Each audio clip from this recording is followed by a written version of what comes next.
দেখুন, এটা হচ্ছে চিরসবুজ একটা গ্রাম। গ্রামটা হচ্ছে আমার নানা বাড়ি। তাল গাছ, খেজুর গাছ আর মেঠো পথ, প্লাস হচ্ছে বাঁশঝাড়, মানে অরণ্য বেষ্টিত একটা গ্রাম আর কি। এই দেখুন, এই হচ্ছে ঘাস। গরুকে ঘাস খাওয়ানোর জন্য এই ঘাসগুলো চাষ করা হয়েছে। আর হচ্ছে আপনার এই ঘাস অনেক আছে, সামনে আরও দেখাবো। এই দেখুন, এগুলো ঘাস। আর ওই যে আমরা অরণ্য বেষ্টিত বাড়িটা দেখতেছি, ওই বাড়িতে আমরা যাবো আর কি আজকে।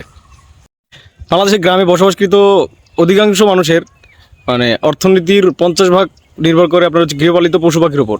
এই গৃহপালিত পশু পাখিগুলো হচ্ছে গরু, ছাগল, ভেড়া, হাঁস, মুরগি এগুলা। তো একটা সাধারণ গৃহস্থ বাড়িতে কতগুলো হাঁস, মুরগি বা গরু, ছাগল থাকতে পারে সেটা আজকে আপনাদের দেখাবো। চলুন। আর এগুলো হচ্ছে গোবরের চপ। আরে গোবর গোবর শুকিয়ে এগুলো দিয়ে আচ্ছা জ্বালানি হিসেবে ব্যবহার করা হয়। গ্রামের মানুষ এগুলো করে আর কি।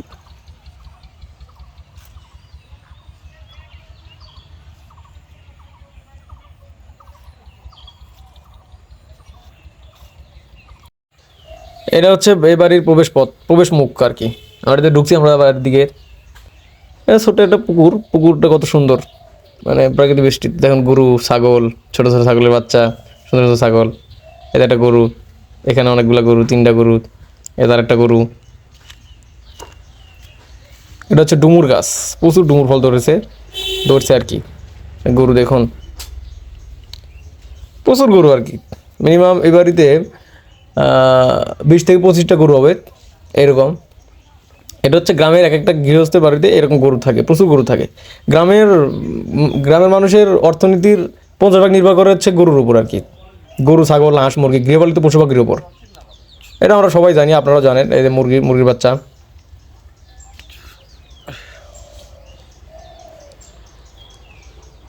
আশেপাশে পুকুর আছে, পুকুরে মাছ চাষ হয়।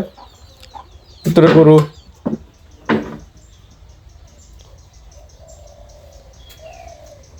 বাড়ির আঙিনায় একটা করে পুকুর পাওয়া যায় আর কি।